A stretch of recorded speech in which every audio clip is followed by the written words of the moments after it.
Hey VC, what's up? It's me, yours truly. I am back to post a quick video here.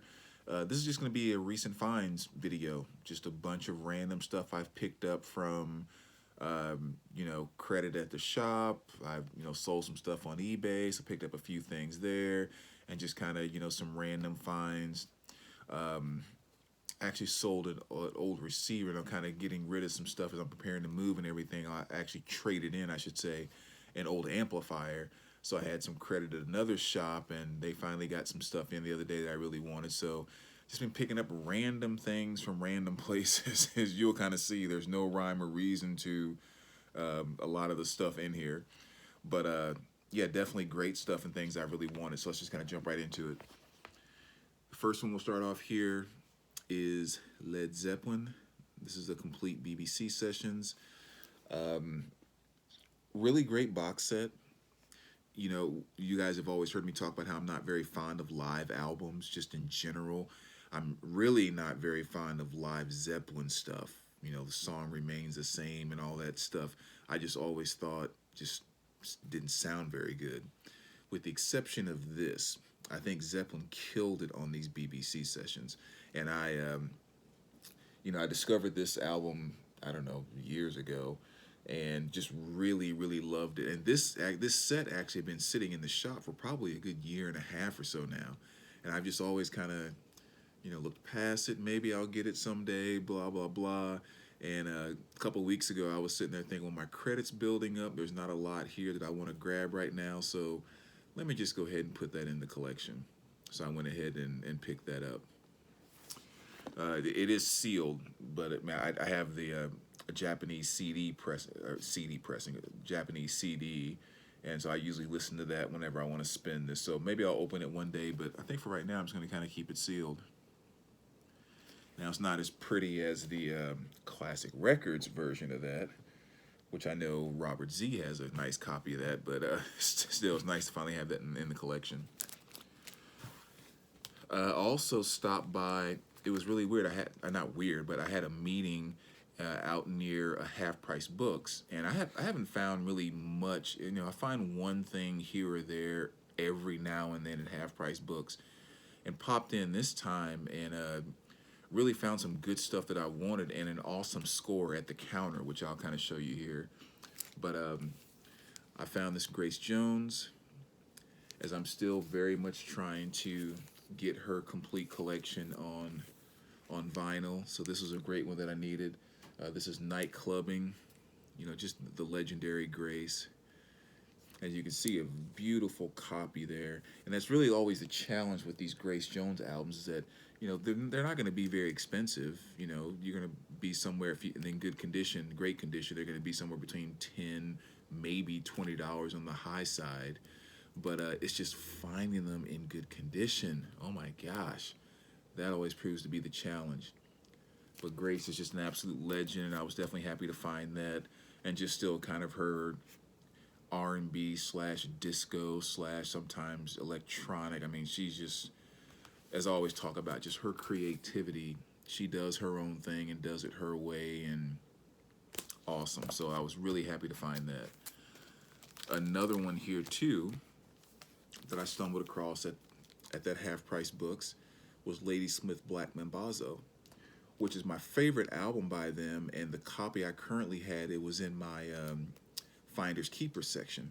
It's a decent copy. It just has a few crackles and pops when it plays, and I'm just overly anal about that in my collection now, especially with this album, because so much of it is, not so much of it, I think all of it really is a cappella, so very sensitive to any type of pops or crackles that might come through in playing it. But yeah, this one is just as clean as an album could possibly be. So again, to stumble across a mint copy of that was super fantastic. My favorite African, well, Sam Magawana is right there too. Well, so is Victor Uwaifo. Definitely one of my top 3 favorite African artists. But yeah, fantastic record. Love it to death. So nice addition there to get a copy where I can pull my old one out of my Finders Keepers section. And then there were 2 more pieces I got there. One was this Rotary Connection. And I had never heard of these. And actually, I had found those two Ladysmiths, or Ladysmith and Grace Jones. There's also a couple of CDs, which I'll show that in a later video because I have a bunch of cassettes I want to share as well. But so I went up to the counter, and the guy had a stack of records there, and he was pricing, and we were walking over to where he's going to check out. And I was like, "Is there anything good in that stack that you had over there?" And a real friendly guy too. And he's like, "Yeah, come on over and check it out, and this and that, and blah blah blah." He's a really really nice guy. And I had never heard of this album actually, but I just something looked cool about it. And then when I saw them on the back there, I was really like, "Wait a minute, I got to know who these dudes and this chick is." And so I listened to a couple of songs right there in the store on my phone, and I was like, "Yeah, it's something I definitely want to get." And when I got it home and really started listening to it, I mean, wow, fantastic album. You talk about this perfect mixture between like soul and psychedelic type of stuff. It's really fantastic. A lot of covers on here. You know, it's called connections, or called songs. So there's a cover of, you know, Respect, you know, Aretha Franklin and Otis and all that good stuff, in a very, very different way too. Matter of fact, unless you're paying attention to the lyrics, you don't even recognize it as being the song Respect, in a very soulful way. The song The Weight, which most people tend to know from the band, they do a cover of that, which is fantastic, as well as Sunshine of Your Love. And then the one that really got me was I Got My Mojo Working, which of course is going to Muddy Waters. But I mean, they do a version that is just so like psychedelic heavy that, I mean, it's just, I was just so freaking impressed with this album. So if you're not familiar with that, make sure you at least go in and check out side one. And like I said, I've got my mojo working. That kind of psychedelic cover of that was just freaking fantastic. So a great new discovery for me there, which is cool. And this was the one that I thought was really neat too, because I saw this sitting on the counter there, and I was like, oh, and picked it up. And you know how these older pressings feel, where the cardboard's kind of heavier on the gatefold and all that stuff. And I was like, oh, let me kind of check that one out. And he had 1999 on it. And so I pulled it up and, you know, looked at it on Discogs and put in the matrix number and all that. I'm like, whoa, okay. And I'm looking at it, and it's absolutely clean. I mean, it's very fantastic. The only thing with the vinyl is that there's one kind of scuff mark on one side, just, you know, a single light scuff. And when I was sitting there just kind of touching it just to make sure it wasn't a scratch or anything, you know, he was like, oh, is that kind of what's holding you back from buying that? I was like, oh, I was just checking it out to make sure that wasn't a scratch, because everything else looks absolutely fantastic. He was like, I tell you what, I'll give it to you for $14.99 since it has that scuff mark on there. And I mean, you look this up on Discogs, this is, you know, the median price around $80 to $90, on the high side around $135 to $140. So talk about just a great OG pickup for $14 of a fantastic album with Coltrane and Tyner. Fantastic piece. Now, I think this came out in 1963, and this is a 1965 press. And I will pull it out too, just because I think it's kind of cool. But as you can see, it's on the Impulse label there. And so you can see how clean that is. Just, and talk about a heck of a score for 14 bucks. So nice to pick up a nice grill that way. So that was awesome. Rod Stewart, Foolish Behavior. Again, just good old-fashioned 80s Rod right there. I think this is 1980 on the dot, actually. So just another beautiful pressing of that. Really like the fact that this had the hype stickers on it, as well as the poster was included, which is in perfect condition.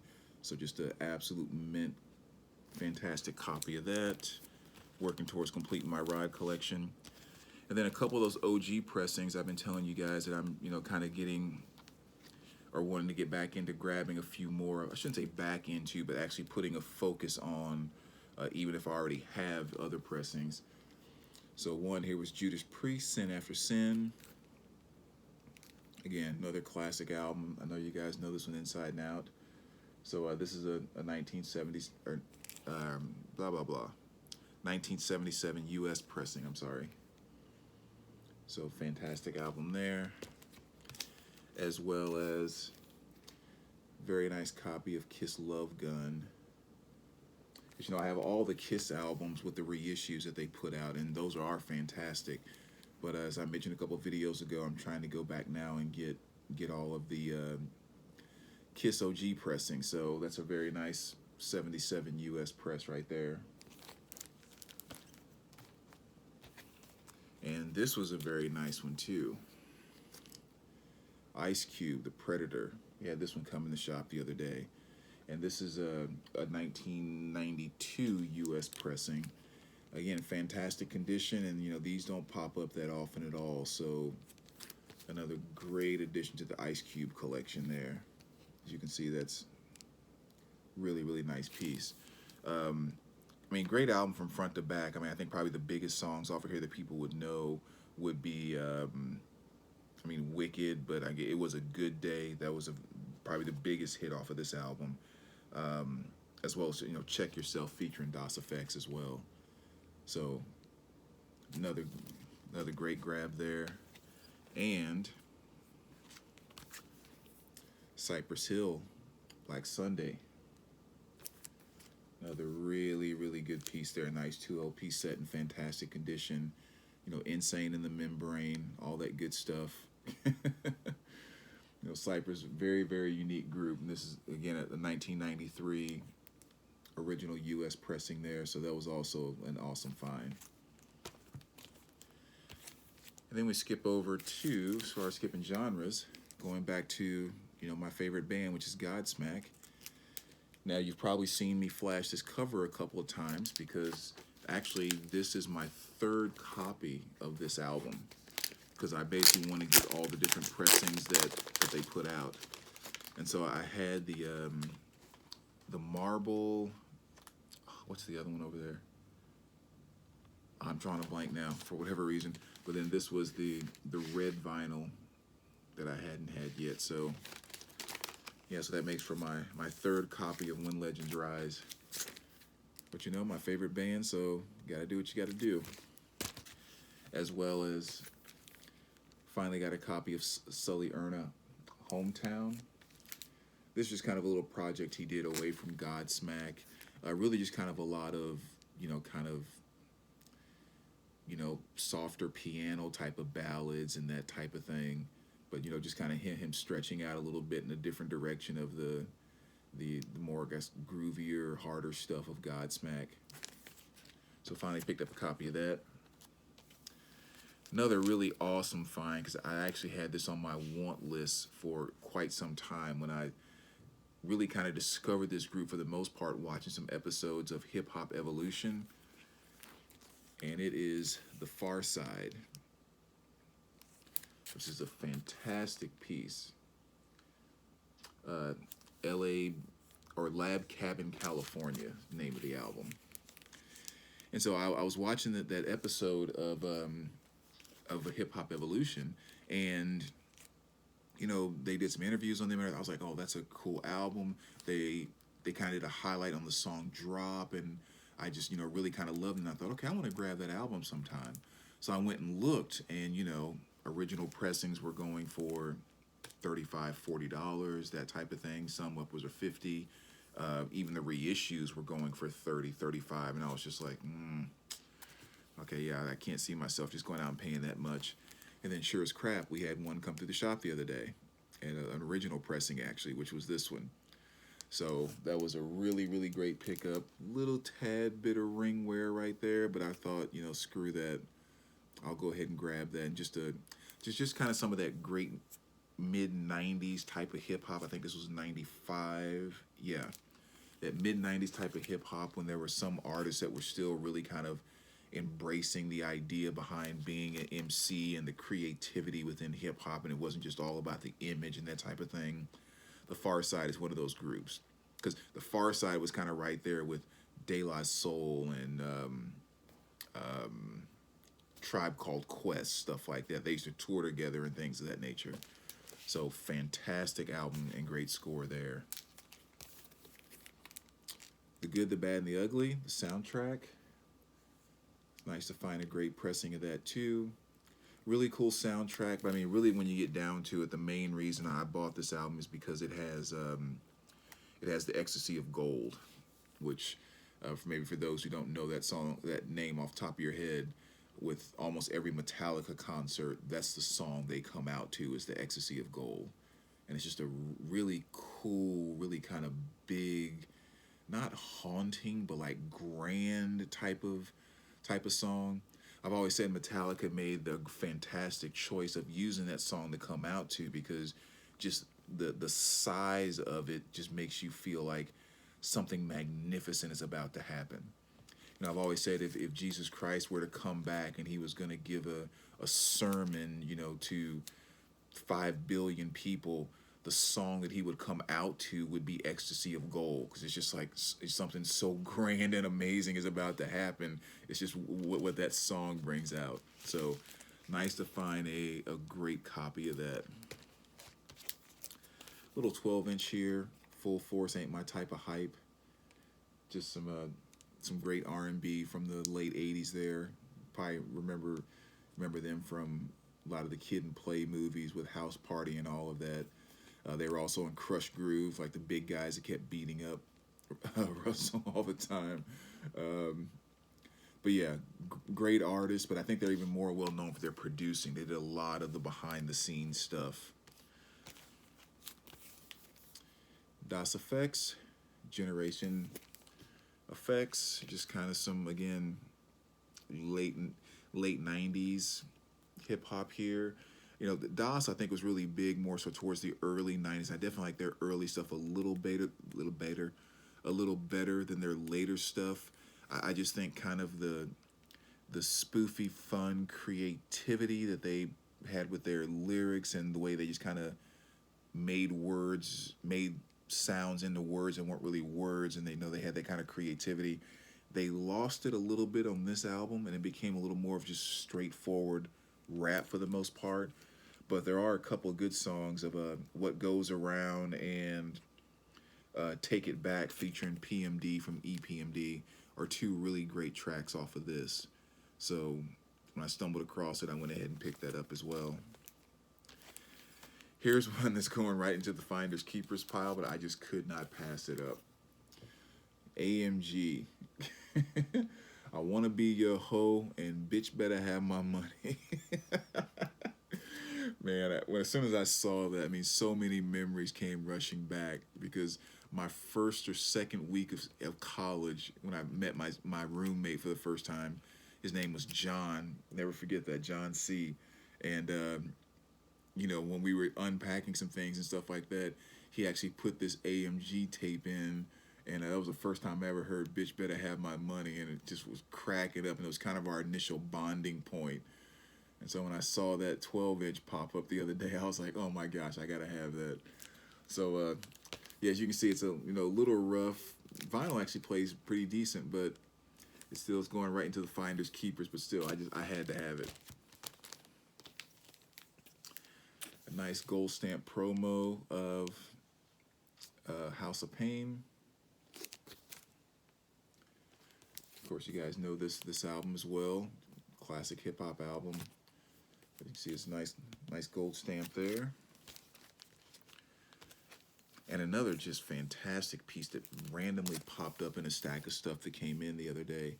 But Archie Ship and Philly Joe Jones. I mean, again, fantastic piece. Clean as can be, too. I mean, it plays absolutely beautifully.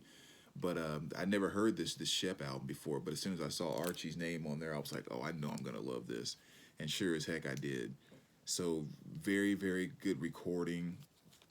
You know, this one it's not necessarily free jazz, but it's more so kind of more of a traditional jazz background and support, with Shep kind of doing some strange type of free jazz-ish type of stuff on the horn.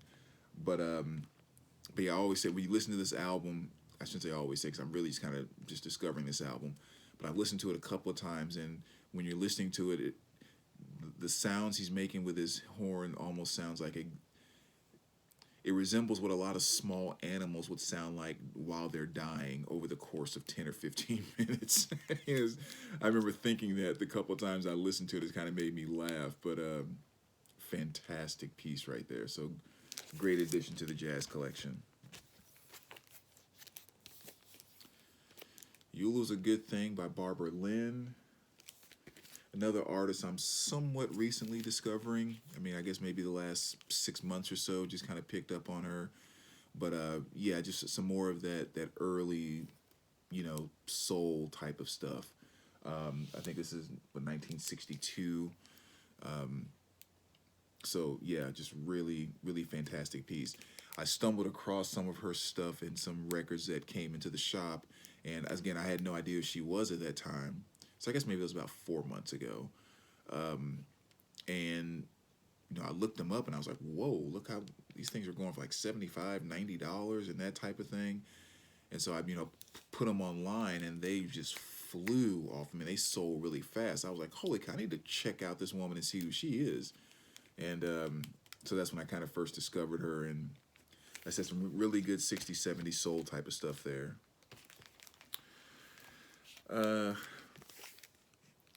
Nice reissue of Miles Davis' Bitches Brew. This is a 2016 pressing of this. I do have a MoFi pressing, but at the same time, I mean, this is just one of those fantastic albums. And when I listened to this particular pressing, it actually sounded fantastic. So I was really, really happy to kind of pick that up.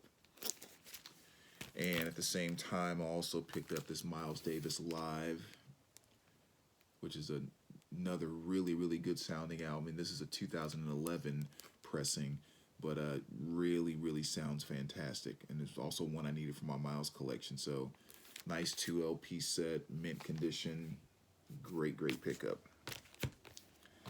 And the last, like 3 or 4 here, had to pick up some stuff for my 70s soft rock. That's one section I definitely love as much as any other. So stumbled across this Dan Hill, Longer Fuse. Again, just another one of those 70s type of artists that maybe a lot of people don't know that well, because he didn't have a ton of big hits or anything. But the song Sometimes When We Touch was one of his bigger hits. If you ever watch any of those Time Life infomercials on 70s rock or love rock, that song always finds its way into those those huge collections. So nice to find that on vinyl, which is cool. And then some more 70s soft rock, which is Paul Davis. This is Cool Night, which is, I think his big hit was kind of the same, or the song by the same title, which is Cool Night. So it was cool to find this on vinyl too. I've actually had the Japanese CD for some time, and that's what I've always listened to this on whenever I wanted to pull it out. But yeah, so it's kind of nice to found the vinyl for like $2, which is really cool. So yeah, everything from R&B to hip hop to 70s soft rock to to heck to Can. Some more very strange stuff that you got to make sure you smoke the right stuff before you listen to it, or it won't make any sense. But yeah, another fantastic album by them there. And then this is a reissue as well, but I've been wanting to get a copy of this for some time, so glad I got a chance to finally pull that up. And then we'll finish off the 12 inches here with a little bit of gospel. Found this for only $1, and it's a sealed copy of The Mighty Clouds of Joy. And this is their album Changing Times, which is really cool with the cover there too. As you can see, it's just kind of an old family just kind of in their old homestead there. You see the city being built up around them, kind of thing. Kind of cool with the title of Changing Times. But fantastic album. I mean, Mighty Clouds of Joy is definitely one of my favorite gospel groups, and a lot of good stuff on this album too. So great addition to the gospel section. And the very last thing I want to show is just 3 quick 45s. I picked up a few, which is kind of a lot of basic stuff, but 3 that I was pretty happy about was Pretty Mess by Vanity, which is a nice pickup. Send Me an Angel by Real Life. You big 80s fans, especially the movie Rad, if you guys remember that from back in the 80s. You definitely know where that song fits into that. And then last but not least, Take On Me by Aha was another great little addition to the 45 collection. Whew. So there you go. Like I said, a lot of kind of random things here and there, but great group of stuff that's kind of come into the collection. And I'm probably going to try to come back tomorrow. There's another contest entry I need to do, and I want to do a CD and cassette collection too, because I picked up quite a bit of that as well. So anyway, as always, VC, thanks for listening to me ramble and go on about this, that, and the other. And as always, let me know what you think, and we will talk to you soon. All right, take care, guys.